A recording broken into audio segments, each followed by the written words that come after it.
This event would not be possible without the generosity of many event sponsors. Let's take a moment to appreciate them now.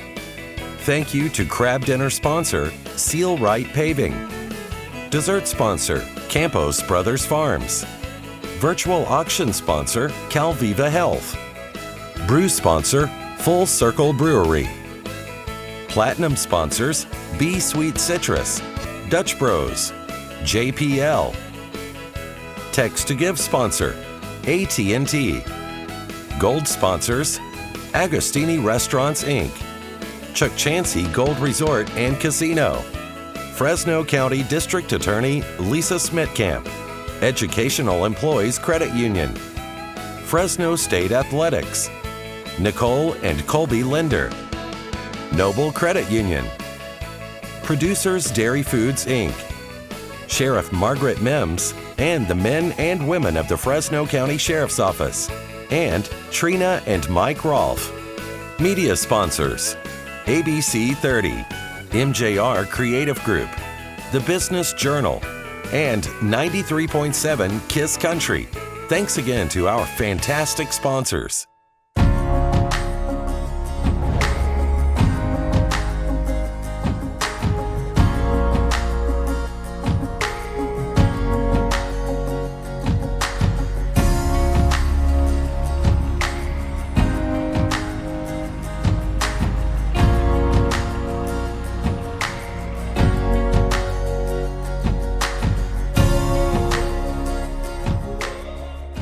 Hello, I'm Nicole Linder, Executive Director of the Marjaree Mason Center. And I'm Matt Baskell, Retired Chief of Police for the City of Clovis and Chair of the Men's Leadership Council. Thank you for participating in our inaugural event to benefit the 24/7 crisis response and services of the Marjaree Mason Center. It was just over a year ago that Marjaree Mason Center had to cancel our only annual fundraiser of the year due to the COVID-19 pandemic. There is no doubt that the last 12 months have been full of twists and turns as we've all navigated many changes. Regardless of the uncertainty we may have experienced, the harsh reality of adults and their children experiencing domestic violence grew even more painful, as home was not a place of refuge and safety, but one of abuse. Marjaree Mason Center experienced its highest emergency shelter numbers this past year in just one day, with 70 families needing a safe place to stay. The Men's Leadership Council exists to help raise awareness of the prevalence of domestic violence in Fresno County, while also encouraging financial support for the programs of the Marjaree Mason Center. Your participation in the Crab and Brew event means Marjaree Mason Center can continue its work towards a community free of abuse.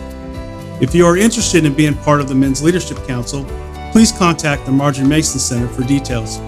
As we remember Marjaree Mason's birthday this month, thanks to each of you for your commitment and compassion to help adults and children affected by the trauma of domestic violence.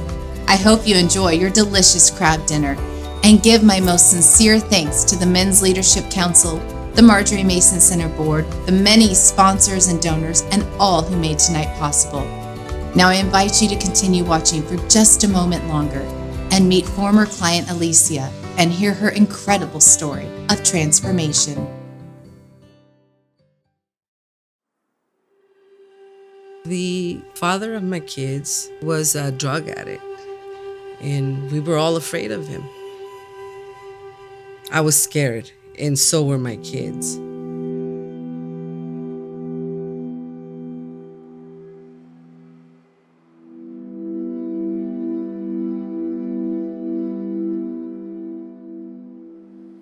He was the only one that worked, so he would give me whatever was left of the money and expect me to pay all these bills. He also intimidated me a lot. I didn't see it as intimidation back then. I didn't know that that's what it was, you know. We would have conversations and he would be sharpening knives, yelling, putting down, name calling, bad words. And it got progressively worse. He started getting aggressive, and that's when he started with pushing or pulling like the hair, poking with his fingers on my legs. He would leave the bruises, and I still didn't see none of that as abuse.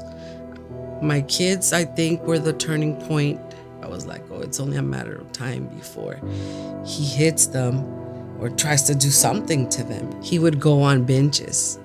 And every time he came back after 2 or 3 days of being out, he would come in a really bad mood. And so the last time that he went, I saw it as an opportunity to escape.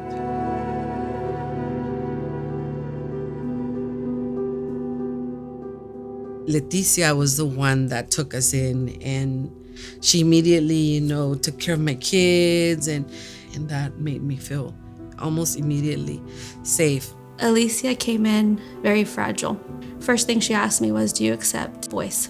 Because everywhere I've turned to does not want to take my son. I can't leave my son. I reassured her I would not be bringing her in without her son. Being able to have that emergency shelter when I needed it was life changing and saving, yeah. Without the safe house services, most of our clients would have to go back home to their abusive partner because they don't have the supports in place. So for someone like Alicia, we were her only support system.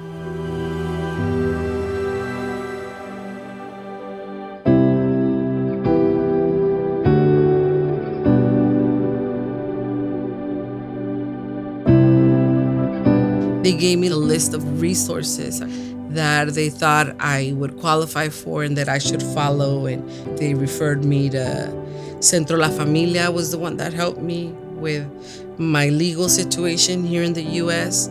The welfare department, they referred me to counseling within, group meetings.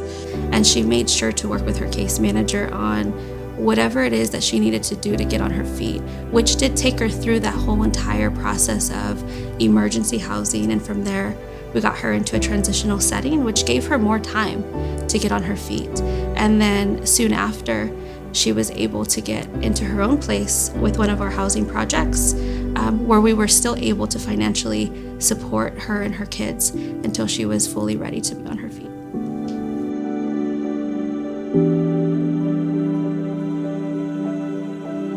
If you would have told me 10 years ago that I would be legal in this country, that I was gonna go to school, get an associate's, now I'm looking into a bachelor's degree in engineering, that I work for a company that's international and I get to travel, train people, I wouldn't have believed it, but it all happened with me getting out of that situation and having somebody help me and just guide me, And to know that her and her kids are in such a good place compared to when she first walked through those doors, she's a whole different woman. She's so much stronger. Her kids are stronger. And her story is exactly why we do what we do, but also the reason why it's so critical to maintain our emergency safe house, because we know it can happen. We know that these individuals seeking safe housing, seeking to get out of their unhealthy, abusive relationship, we know that there's a chance for them. And if we can keep our doors open and keep instilling those supports and keep instilling the hope, they can do exactly what Alicia did. I'm doing great, and it's all because they took me in that first night. I would have stayed in that same situation if I wouldn't have been taken in that night. And that's a fact. I can tell you that changed my life right there.